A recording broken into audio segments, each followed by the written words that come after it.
When I started making my first list, Mr. Shope said, Mr. Rohn, looks like we're going to be together for a while. He said, I've got a suggestion for you. He said, I think one of the first goals you ought to set, you're a 25-year-old American male. Sure, you've made some mistakes, but now you're on the road to better things. You got a family, worth it. Reasons makes the difference. And he said, you've got every reason to do this. He said, why don't you, among all the goals you're going to set, he said, why don't you set a goal to become a millionaire? A millionaire. This is America. All the possibilities are available. Why don't you set a goal to become a millionaire? He said, it's got a nice ring to it. Millionaire. Enough zeros to impress your accountant. And he said, here's why. Now I thought, the man doesn't need to teach me why. I'm thinking, wouldn't it be great to have $1 million? He said, no, that's not it. Here's why. And I had one of the greatest lessons I ever learned, and I'm about to share it with you. This will be worth the price of being here today if you can capture what I'm about to share with you. Babysitter fees, whatever else you paid. Some of you missed some sales today to be here, so this is a costly day for you. But what I'm about to share with you changed my whole life. Here's what Mr. Shope said. Set a goal to become a millionaire. And he said, here's why. For what it will make of you to achieve it. And I got one of the greatest classes in one sentence I've ever received in my life. Set a goal that will make you stretch that far. For what it will make of you to achieve it. What a brand new reason for setting goals. What an all-encompassing challenge to have a better vision of the future. What for? To see what it will make of you to achieve it. And here's why. The greatest value in life is not what you get. The greatest value in life is what you become. Major question to ask on the job is not, what am I getting here? That's not the major question. The major question to ask is, what am I becoming here? It's not what you get that makes you valuable, it's what you become that makes you valuable. So Shope said, set a goal to become a millionaire. For what it will make of you to achieve it. Then he said, when you finally have become a millionaire, now, he said, what's important is not the money. I thought, wow, I've got some more to learn. He said, no, Mr. Rohn, I'm telling you honestly, you could just give the money away. Now, I did better than that, right? I told you. I lost it all. I'm rich by the time I'm 31. I'm a millionaire. I'm broke by the time I'm 33. So I didn't have to give it all away. I lost it all. Foolish mistakes I made. I'm a farm boy from Idaho. That early money drove me bonkers. I used to say, how many colors does it come in? I'll buy them all. I went crazy over that first money. I just went crazy.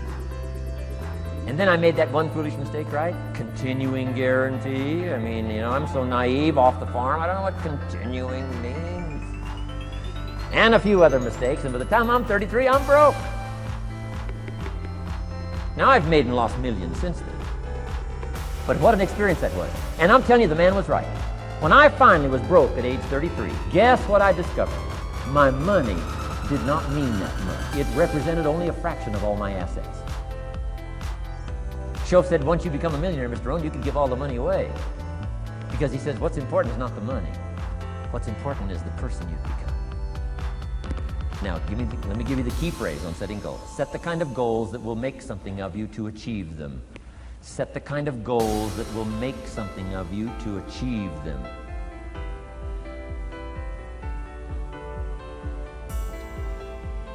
Always keep that in mind. What will this make of me? If I set this goal and go for it, not only will I achieve it, but what will it make of me in the process? What a whole new concept on setting goals.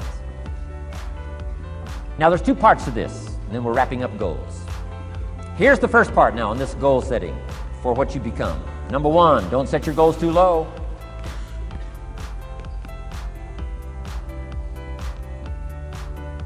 Interesting, we teach in leadership. You'll find it on the cassettes. Don't join an easy crowd. You won't grow. Go where the expectations are high.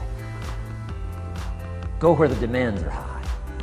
Go where the pressure's on to perform, to grow, to change, to develop, to read, to study, to develop skills. I belong to a small group. We do business around the world. You cannot believe the expectations at that level.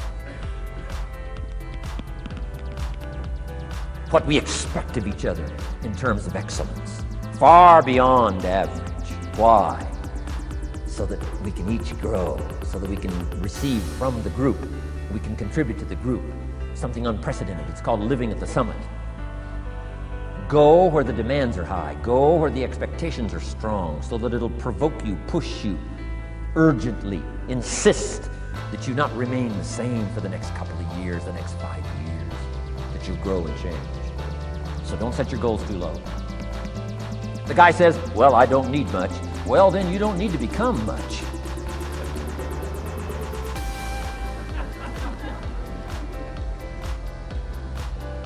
Now here's the last part on setting goals. Don't compromise. Don't sell out.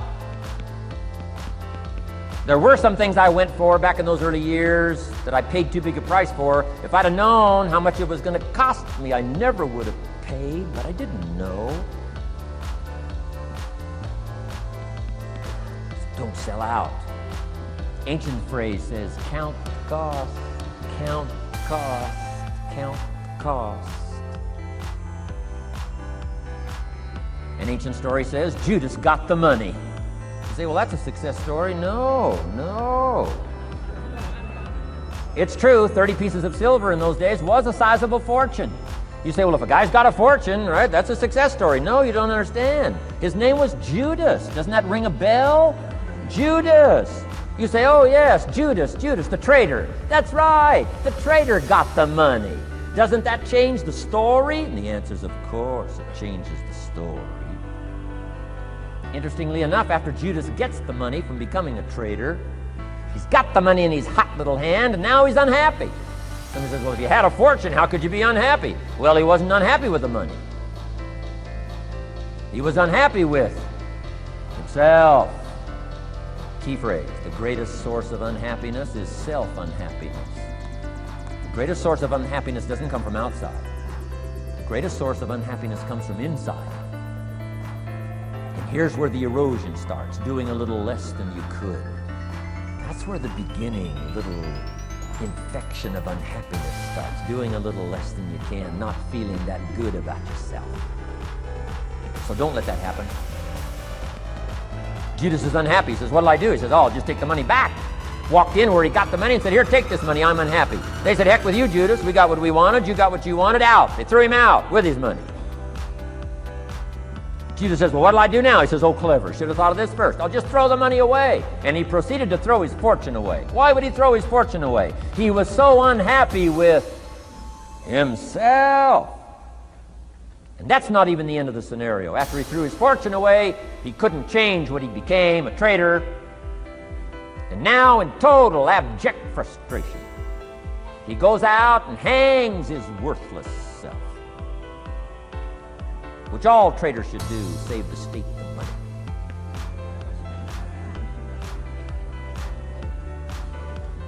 Why such a tragic end? Because he was so unhappy with himself. He sold out. He paid too big a price. Ancient script sums it all up and said, what if you gained the whole world and it cost you your soul? Too big a price to pay if you got the whole world. Don't sell out. Don't compromise your values. Don't compromise your virtues. Don't compromise your philosophy. Key. Here's the key word, beware. If Judas could speak back, he'd probably say, beware. Two good words from ancient script. One, behold, the positive word. Behold the possibilities, behold the opportunity. Behold the drama, behold the awesomeness, behold the uniqueness. Behold the majesty, behold. What a good word. But here's the other word, beware.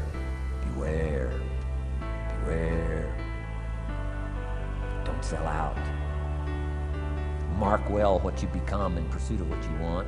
But I'm inspiring you, hopefully, to set the kind of goals that will transform your life.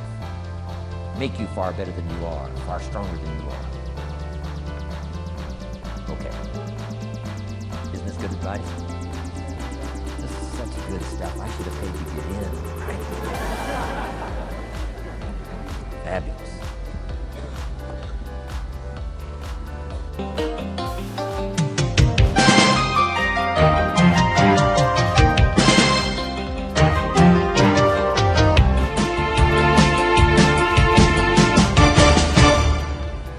What should a child do with $1? Let me give you the best advice I've got. And this is called sort of middle of the road scenario, and I'll show you how these numbers may change, but here's what I teach. Kids, never spend more than 70 cents. Now you got to pick some number. When I met Mr. Schoaf, I was at about 110%. But remember this, if your outgo exceeds your income, your upkeep becomes your downfall. Good little scenario. So here's the number that I found works best in developing a good financial plan. Never spend more than 70 cents out of every dollar from now on. Now kids ask me what? What do you do with the other 30 cents? Here's my best advice. 10 cents, charity. 10% charity. Supporting worthy projects, helping people who cannot help themselves. Some churches teach tithe, peace, portion. Turning back part of what you take out. Excellent, excellent philosophy. That's what that 10% is. And nothing teaches children responsibility and character better than generosity. No school, no class, no teacher can teach character better than the simple act of generosity. 10 cents out of every dollar. Now you can pick your own number. I'm just giving you my best scenario. Now the time to start this is when the amounts are small. Easy to give a dime out of $1. I'm telling you, kids will give you 10 cents out of every dollar if it's part of their philosophy, if you sell them on it. And that's the time to start, when it's easy, 10 cents out of $1. A little harder to give 100,000 out of 1,000,000. Someone says, oh, if I had $1 million, I'd give 100,000. I'm not that sure. We better start you early when the amounts are small, so it'll all be set in when the big amounts start to come, okay? So 10 cents for charity. The next 10 cents I call active capital. Capital meaning try to make a profit yourself. We live in a capitalistic society. Right. Everybody now wants to join capitalism. That's why the walls are coming down. Capital belongs in the hands of the people. That's where the genius is. So the genius is to try to show a profit. Buy and sell. Render service. Show a profit. Now here's what I teach kids. Profits are better than wages. Wages are okay, but wages help you make a living. Profits help you make a fortune. The key is to just understand philosophically a little simple economic scenario. And there's all kinds of ways to make a profit. I'm working on a new book. Here's what it's called. I think it's going to be called, Of Course Kids Should Pay Taxes. It's going to be an interesting book.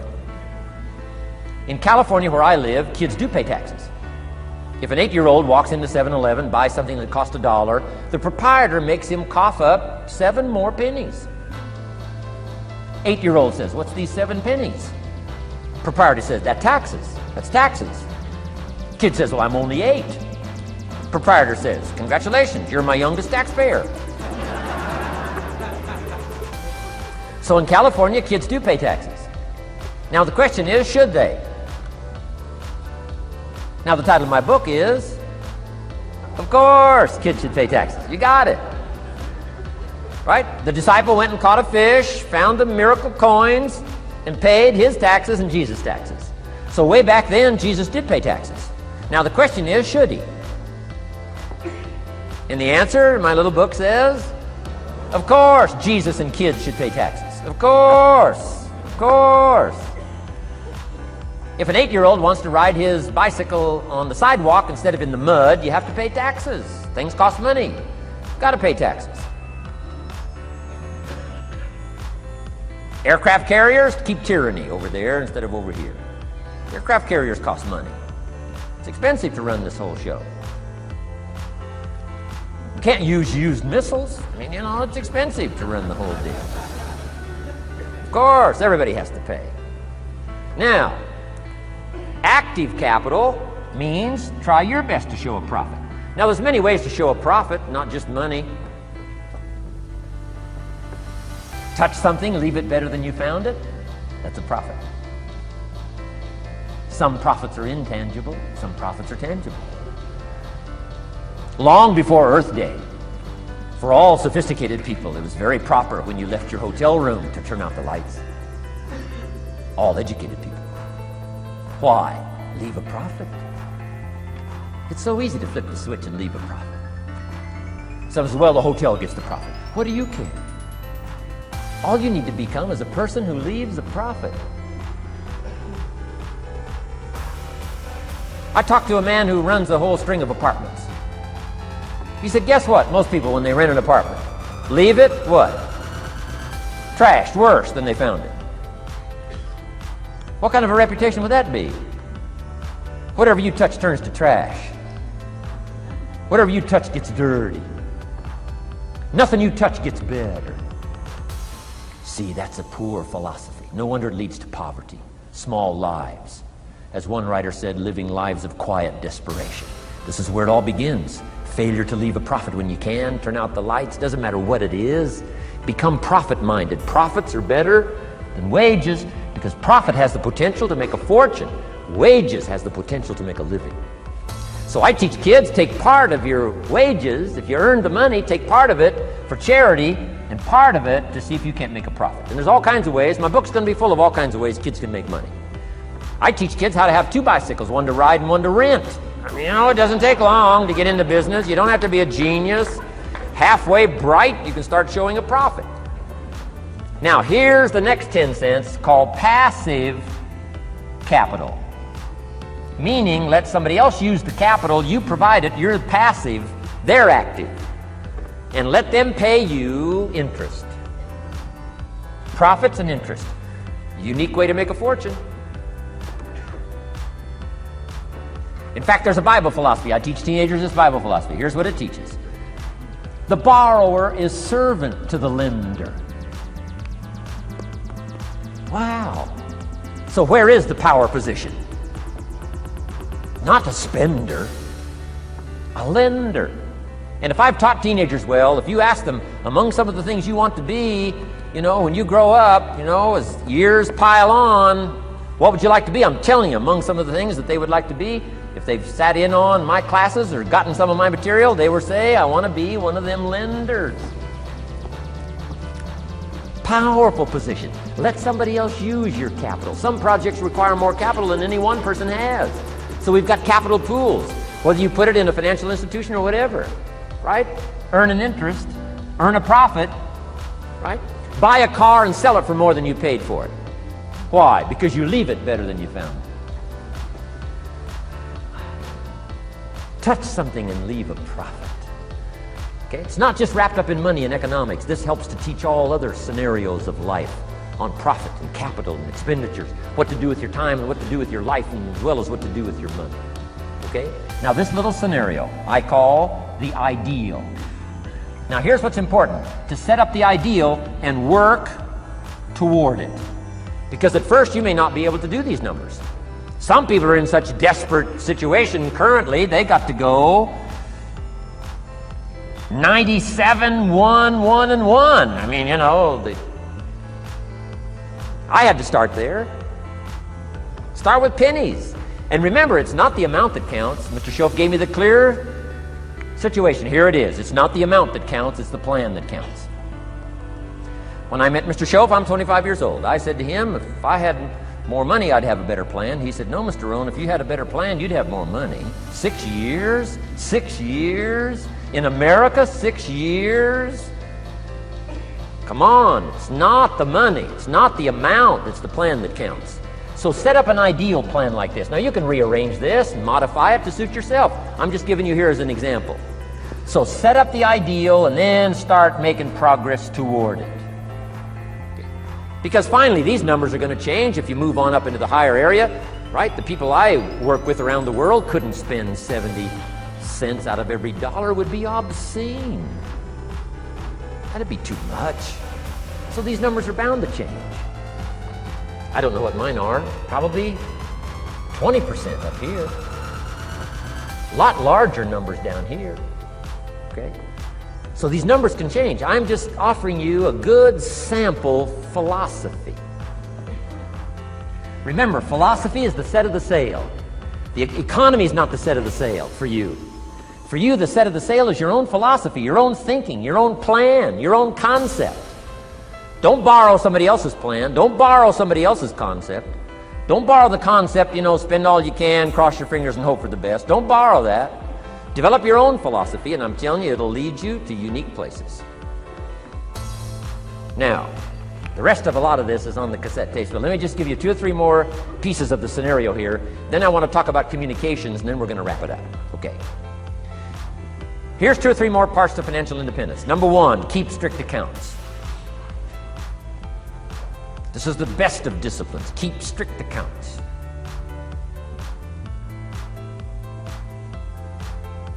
Did you ever hear this expression? I don't know where it all goes. Did you ever hear that? I don't know where it all goes. Oh, we'd love to have you run our company. You don't know where it all goes. Whoa. Did you ever hear this? It just gets away from me. It just gets away from me. We'd love to turn the world over you. It just gets away from you. Come on, you got to have better disciplines than that. Let that be the 90%. Let that be the scenario of the 97%, but don't let it be your scenario. Don't let it become your philosophy. Keep strict accounts. Next, a new attitude. I had to develop a new attitude as well as new concepts. Here's what I used to say. I hate to pay my taxes. Shoaff said, well, that's one way to live. I thought, well, doesn't everybody hate to pay their taxes? He said, no, a few of us have gotten way past that. He says, once you understand what taxes are, here's what taxes are in our governmental system in our society. Taxes is how you care and feed the goose that lays the golden eggs. Democracy and liberty and freedom. Free enterprise. Wouldn't you want to feed the goose that lays the golden eggs? Somebody says, well, the goose eats too much. That's probably true. I understand that. Of course that's true. But see, better a fat goose than no goose. And here's the truth be known. We all eat too much. Let not one appetite accuse another. Of course the government needs to go on a diet. So do most of us. But hey, you still have to care and feed the goose that lays the golden eggs. Once you understand that that's what it's for. See, it is so important, the right attitude. Here's what I used to say. I hate to pay my bills. You open up the mails, nothing but these window envelopes, bills. I hate to pay my bills. Shoaff said, well, that's one way to live. I said, well, doesn't everybody hate to pay their bills? He said, no, some of us are way beyond that. I said, is it possible to love to pay your bills? He said, yes.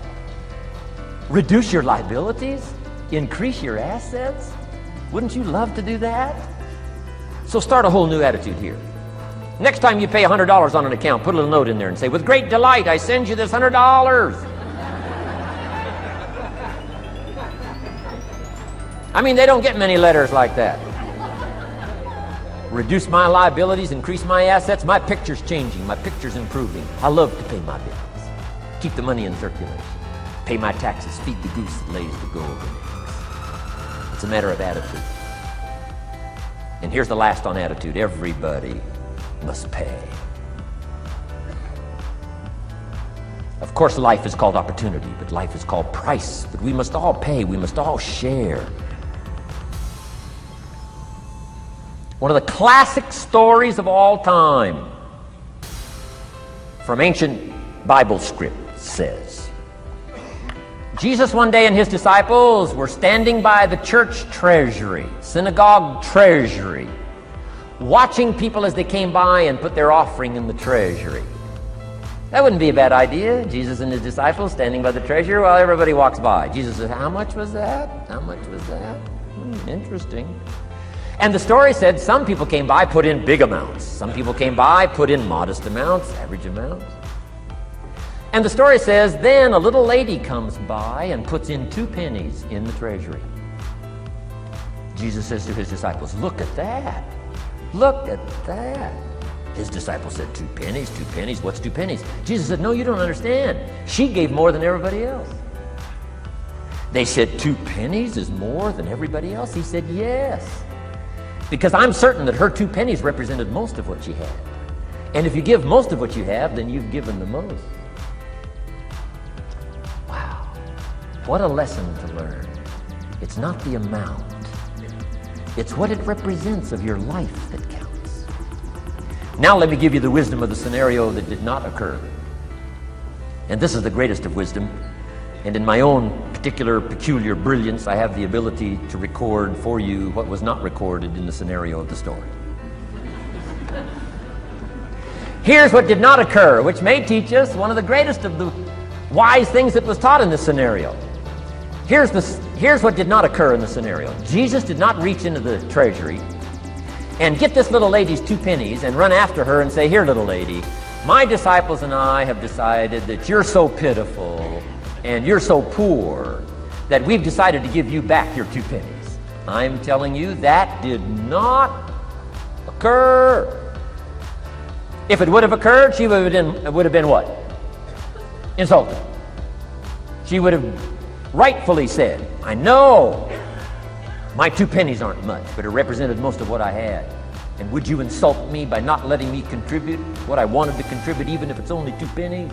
I'm telling you, that did not occur. Here's part of the wisdom of the story that was not recorded. Jesus left her pennies in the treasury, meaning everybody has to pay, even if it's only pennies. That's the key. And whether you start with pennies, or whether you start with dollars, or whether you start with nothing, remember, part of the scenario is to spend, of course. Part of the scenario is to invest, and part of the scenario is to show a profit, and part of the scenario is to help take care of people who can't take care of themselves. If you'll set up your own philosophy, I'm not asking you to buy my philosophy. I'm not asking you to adopt my numbers. I'm only wanting to provoke you to think, for you to come up with a splendid economic philosophy that's got you up early and got you up late, has got you thinking and pondering ways to use your resources and turn it into the dreams you want for the future. And that's my little story on financial independence. Okay. Here's the next to the last subject, communication. How to affect other people with words. I've got just a little 4-point program here for you to consider.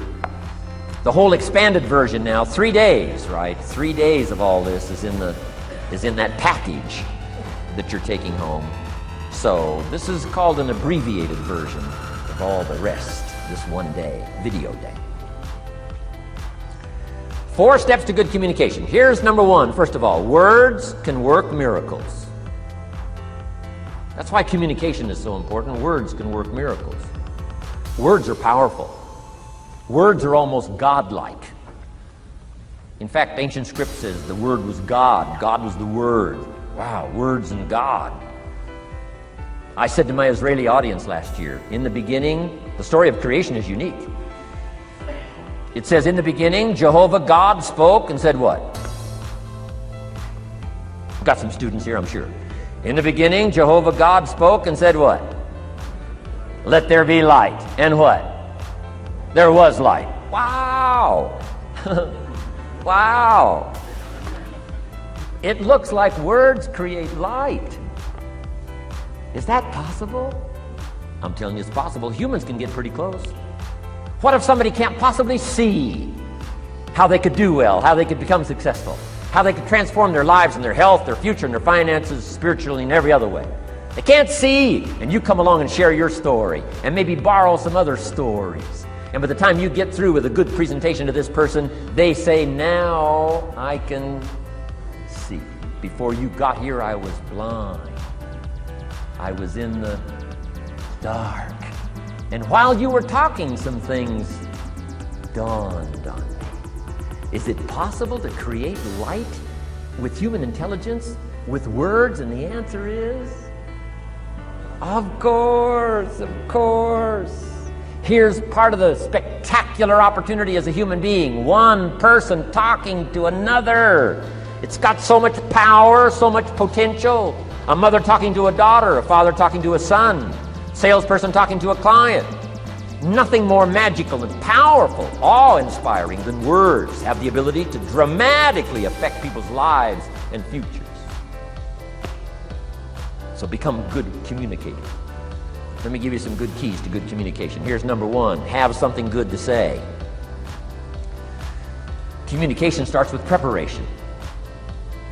Getting ready to speak this year, getting ready to speak next year. Attend the classes, read the books. Have something good to say. Here's 4 good words to help you to have something good to say. 1 is interest. Develop a new interest in people and life and what's going on, economics and politics, religion, social structure, possibilities, opportunities. Develop a new interest. Here's the next word, fascination. Goes that step beyond interest. That's why kids learn so much that first 6 years. Fascination. Adults are walking on ants. Kids are saying, don't walk on these ants. I'm studying these ants. I'm looking at these ants. Kids are so fascinated. How come an ant can carry something bigger than he is? Wow. That's how come they learn so much. They're fascinated. And here's another little clue I've learned. Turn frustration into fascination if you can. You'll learn more.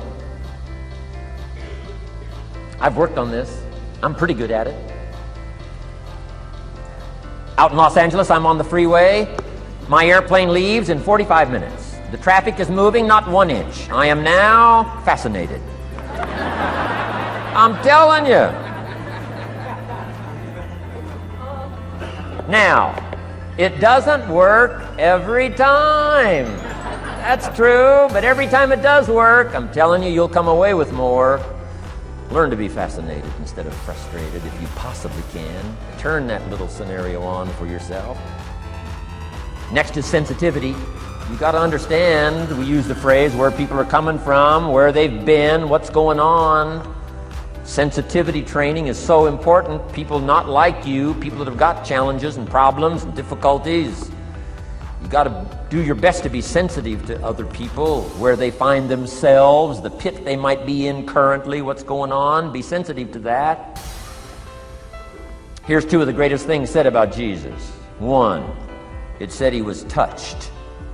He was touched by where he found some people. He was touched by the misery he found some people in. He was touched. He was touched. And here's the other word. He was moved, it said. He was moved, touched and moved. If you really want to communicate well, you got to be touched and moved. Not just by your own drama of life, but by the drama you know is going on in other people's lives. Sensitivity. How does an adult 40 talk to a child who's 12?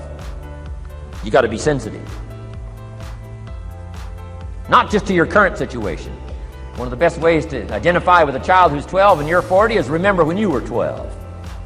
Go back, remember the scenario and let it hit you again, let it touch you again. I don't have any problems with 12-year-olds. I remember almost every day of being 12. 12's a unique year. 1, you're not 13. I mean, you know. If I heard it once, I heard it 100 times. Of course you can't go, you're not a teenager. Wow, I can't wait for this year to be finished. Remember, that's part of sensitivity. Remember. Apostle. One who became an apostle, leader of the Christians, was once Saul from Tarsus, hater and killer of the Christians. After he was converted, became a leader, became Paul apostle, revered. Why was he so effective in his language, in his ability to touch people with his words and with his presence? If you read part of the scenario of his history, he gave an account of his own life and said, here's why I think I'm so effective. I remember the pit I came from. Sure, they call me apostle, but I used to kill these Christians, and I never forget that. If I want to get in touch with other people's difficulty, I got to remember my own difficulty.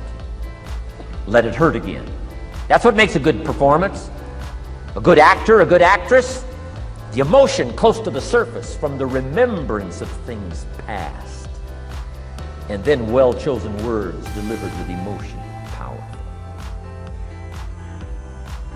The last word is knowledge.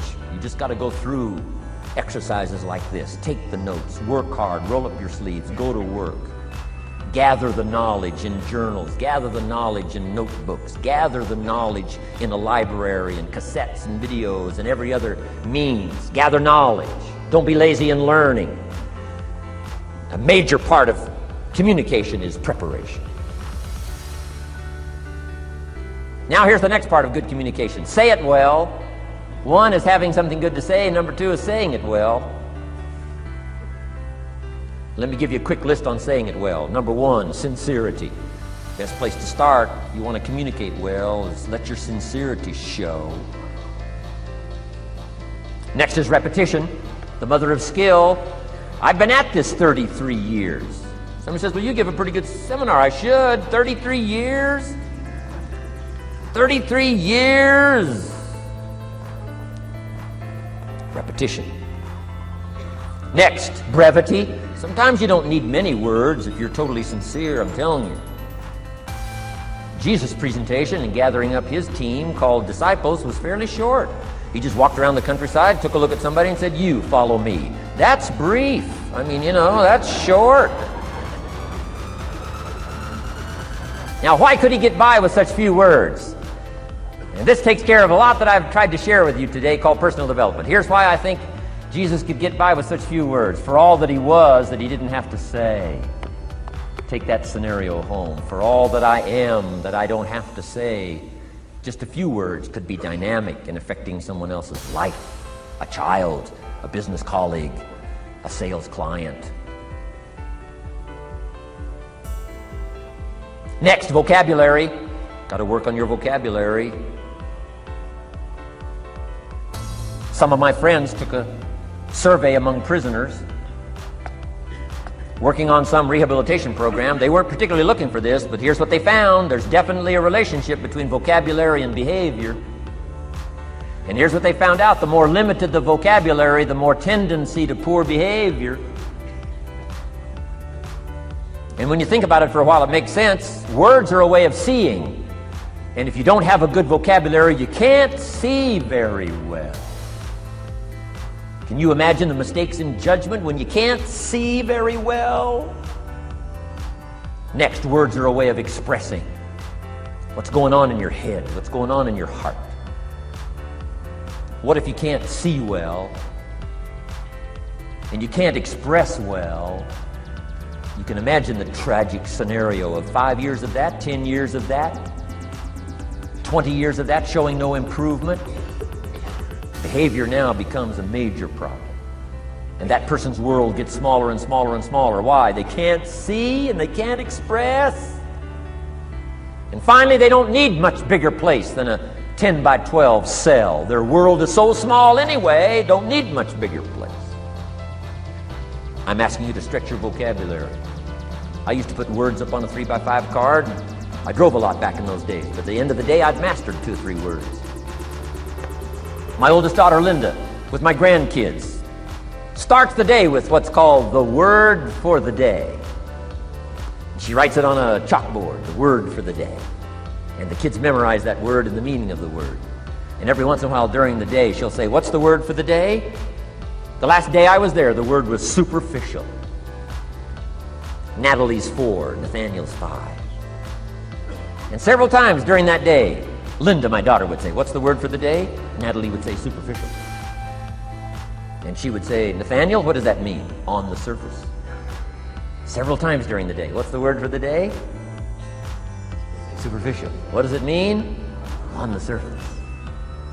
If you were to ask my grandkids, the last time Grandpa was here, what was the word for the day? I'll bet you they'd probably know. Superficial. On the surface. Word for the day. Why not learn a word a day? Why not add to your vocabulary so you can see more, see better, and express better? Put out in words what's in your heart, what's in your soul, what's in your mind. It's important. So say it well. Here's number 3. Number 1 was have something good to say. Number 2, say it well. Here's number 3. Read your audience. These are just simple concepts now. You've got to add some of the details, but that's what I'm mainly good for, is concepts. Read your audience. If you're talking to a child, you've got to study the face of the child. You've got to study a little body language. You've got to study what's going on, so you'll know whether to shift gears, come on a little stronger, ease off a little, might be too strong, search for another illustration, soft, strong. A lot of that is dictated by reading your audience. When I first started lecturing, I had some challenges here. I was so absorbed in my notes, lecturing like this. I'm telling you, in those early days, the audience could have left and I'd have kept right on going. I didn't know what was going on down here. I didn't know what was going on over here. I didn't have any idea what was happening over here, whether I should come on a little stronger, ease back. I didn't know. I couldn't read my audience. So, read your audience. A prospect, read. Now let me give you some ways to read. Number one, by what you see. Body language tells us some things. How to shift gears, whether to go on, whether to stop. If you're talking to somebody and they're leaning toward the door, that means you gotta hurry, right? They're not gonna be here long.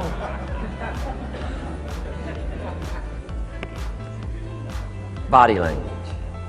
Guy's got his arms folded, chin tucked down. You got your work cut out for you. You're gonna have to reach deep in your bag. Find some extraordinary stories. This one's not gonna be easy. What tells you that? Reading what you see. Here's the next one. Read what you hear. You've got to read a child's impatience. Kids don't mind telling you whether they're bored or impatient. Kids' attention span is short. Doesn't last long. You got to get it said. You start talking to a child, 30 seconds they say, "How long is this gonna take?" Whoa. Read. Listen. Listen for the response. Now you'll know whether to shift gears, change your language, find a new illustration, soften, stronger. Read your audience. Read what you see, read what you hear. And here's one of the most important. Read what you feel.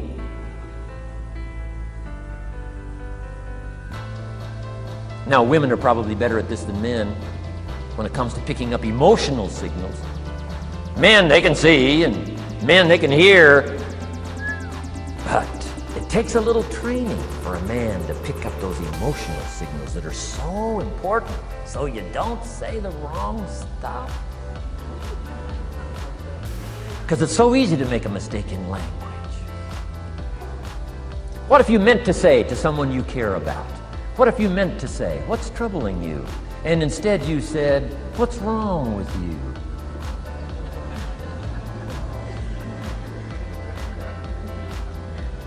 Communication. So read the emotional signals. If we could learn from the women on this emotion. Women have this uncanny antenna picking up this stuff. Woman says, "Doesn't feel right." I mean, what does that mean? It doesn't feel right. It doesn't feel right. Whoa. Women have got it though. Seems to be built in. Especially danger. Women pick it up quicker than men. It's built in, I think.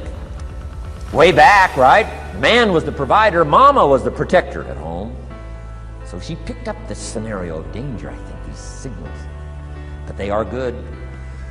In the middle of the night, mama wakes up. The baby cries, mama wakes up. Papa sleeps. The faintest cry, mama's awake. Or she nudges her husband and says, go look, something isn't right. He says, "What do you mean it isn't right?" She says, "No, go look." He said, "Hey, everything's okay." She says, "Go look." He says, "Okay." And he gets out of bed, goes downstairs. The front door is open. How did she know that? We don't know. I mean, she just knows. She just knows. But I'm telling you, it's so valuable in communication to be able to pick up the emotional signals as well as what you see and as well as what you hear. It's so important.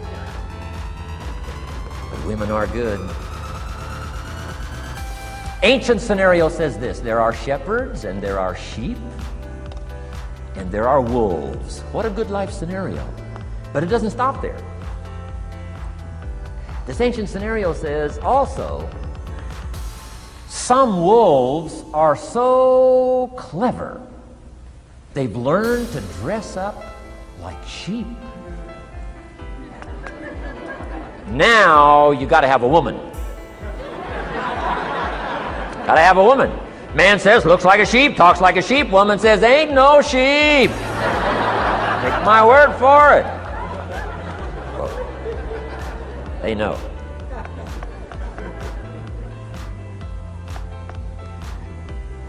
Read. Pick up the signals. Don't ignore the signals. Develop this personal development scenario, communication, financial independence, and all the rest. Now here's the last part. Intensity. Words mixed with emotion. Words mixed with hate. Words mixed with love. Words mixed with faith. Words mixed with courage. That's what's powerful. Words have a certain effect, but words loaded with emotion have an incredible effect. If I had a little straight pin, a guy buys a shirt, it's got all these little pins in it. I take out all these pins. If I took one of those little straight pins and I threw it at you, and let's say it reached you and hit you in the face or hit you in the hand, you'd feel it. It's a little straight pin. You'd feel it. That means I got you with my words. But what if I took that little straight pin and wired it to the end of an iron bar about that long? See, I could drive that pin through your heart. The pin is the words, the iron bar is the emotions. The emotions. Here's the best I could share with you. Put more of you into what you say. Don't be casual in language. Don't be casual in words. Casualness leads to casualties on the freeway and in communication. Don't be lazy in learning good communication. And put more of you. Now here's the last thought. The emotions must be measured. It can't be too much for the occasion if it's not called for. In leadership we teach, don't shoot a cannon at a rabbit. It's effective, but you got no more rabbit.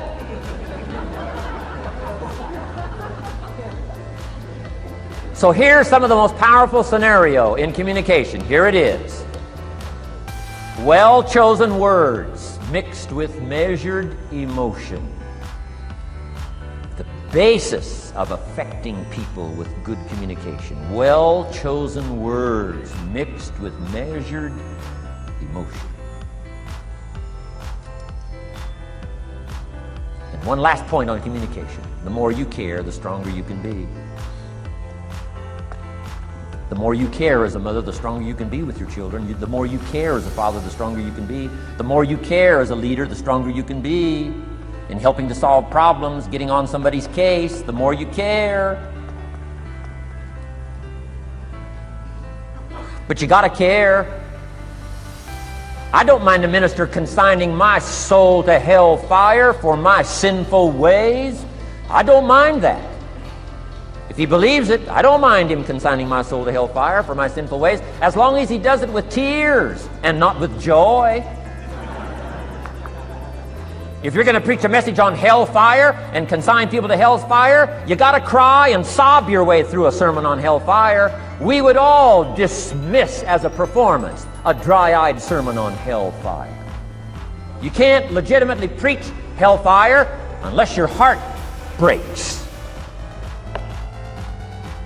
Otherwise, it's a performance.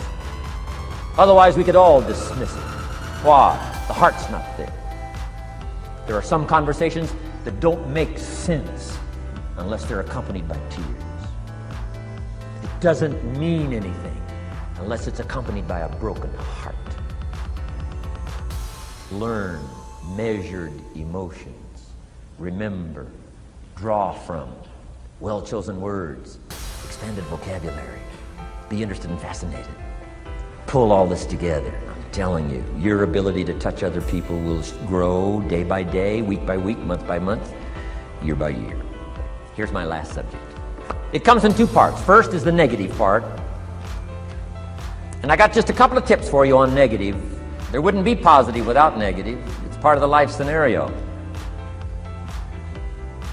Ancient script says it best. There's a time to laugh. And once you've learned to laugh, just keep on laughing. No. Just get another positive book. No. There's a time to laugh, what? and a time to cry. And you've got to become so sophisticated and so well educated that you don't laugh when it's time to cry. And you've also got to learn to cry well. How are you going to identify with some people if you don't cry with them? It's very important. The negative side is very important. Negative thinking. I teach kids, and you'll find it on those cassettes, the ant philosophy. Let me just give you the quick scenario on the ant philosophy. Number one, ants never quit. What a good philosophy. If they're going somewhere, you stop them, guess what? They'll look for another way. How long will they look? Till they find it, or till they die. What a great philosophy. But here's number two. I can't give them all to you, but here's number two. Ants think winter all summer. You've at least got to be that bright. You can't think summer all summer. You got to do some winter thinking in the summer. You say, well, the sky is blue, the clouds are fleecy. You can't be faked out by that. Ancient story says, don't build your house on the sand in the summer. Why would we be cautioned not to build our house on the sand in the summer? Because it's easy to get faked out. So what should you do during the summer? Think winter. Think storm. That'll drive you to find a rock in the summer when the sky is blue. Key, negative is normal. You got to handle it. You can't dismiss it. It's part of the life scenario, like your white corpuscles we talked about earlier. So don't ignore it. Let it be part of the scenario. Here's the key. Learn to master it. Negative is not to be ignored. It's to be mastered. It makes us better than we are to wrestle with it. It makes us better than we are to be alerted to tyranny that moves into Kuwait, or ignorance that moves into your life, or procrastination that moves in and robs you of your fortune, or poor health that's going to be the legacy of those who neglect their health disciplines. You got to do battle with the enemies on the outside and on the inside. So learn how to handle the negative. And now here's the last, called the positive. Let me give you the day that turns your life around as quickly as I can. I got 4 parts to the day that turns your life around, and then we're finished for the day. Number 1, disgust. Disgust. Disgust is a negative emotion, but it can have a very positive, powerful effect. Disgust says, I've had it. What an important day that could be. I've had it.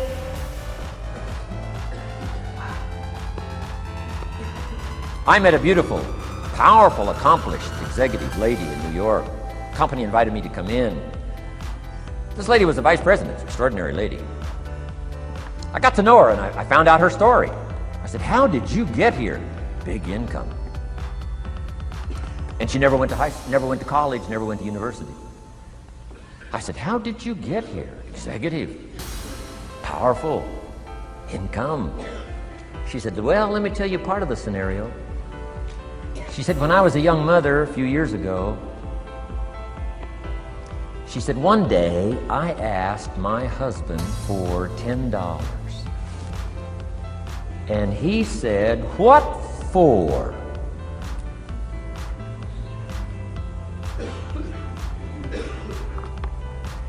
She said, before that day was over, I decided I would never, ever ask again.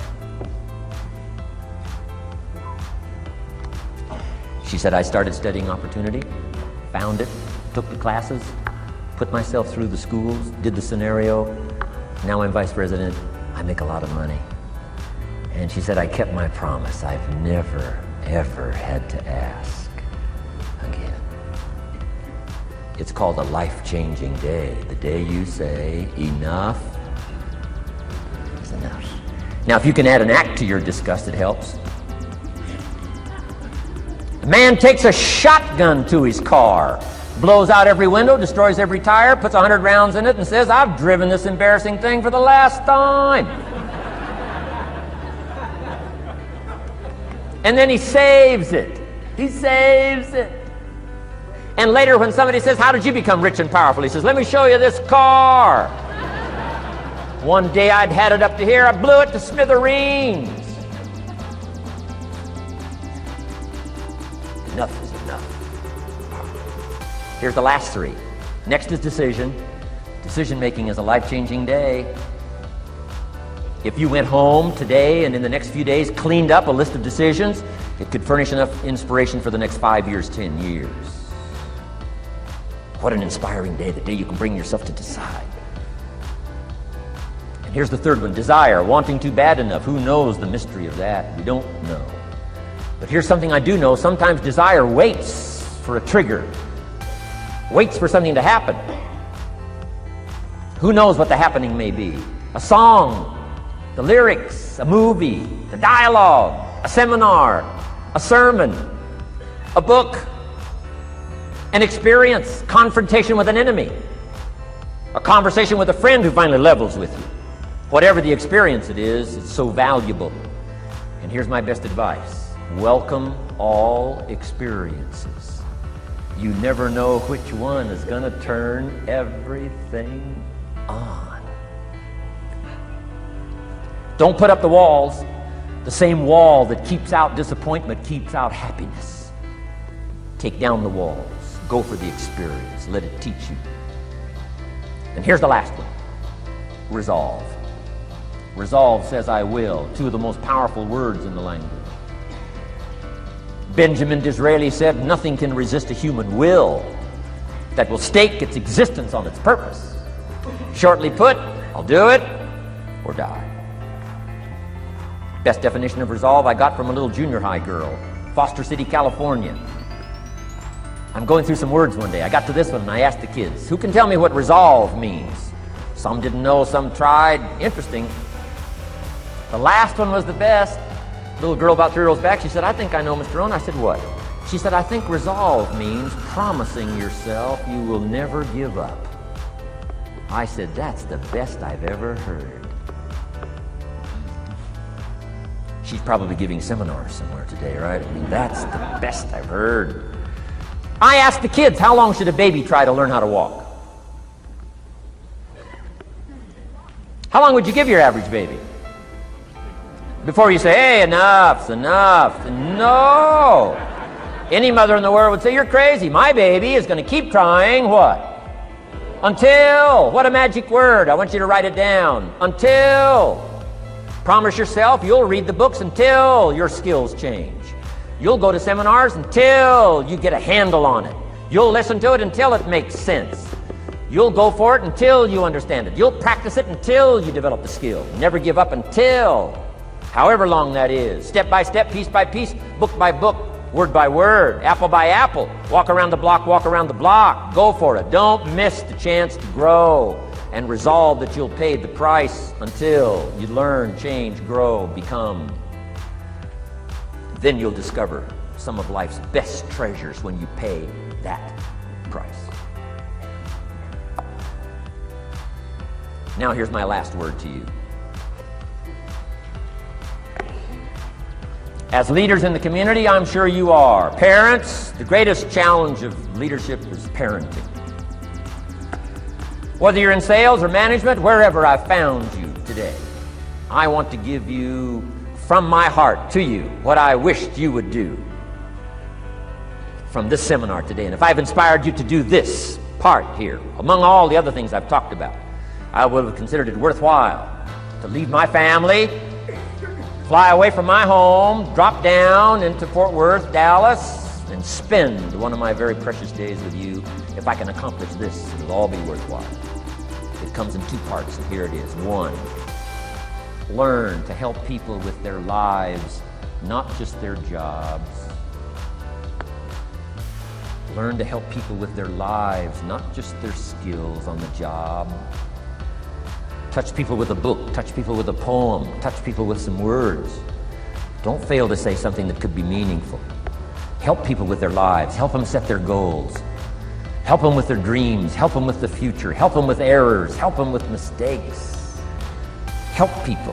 Help your kids not just get along, not just hang in there, not just try to hold the family together. Try to build lives with communication, build lives with setting goals. Help your kids with their lives, not just their homework, their lives. Here's my last one for you personally. because I'm probably one of the best examples of this standing before you in this auditorium today. Here it is. Ancient script says, if you work on your gifts, they will make room for you. If you work on your gifts, they will make room for you. Wow. Look where my gifts have brought me today, to this room. A chance to invest in this many lives. Kiss, kiss, kiss, kiss, kiss, kiss, kiss, kiss, kiss, kiss, kiss, kiss.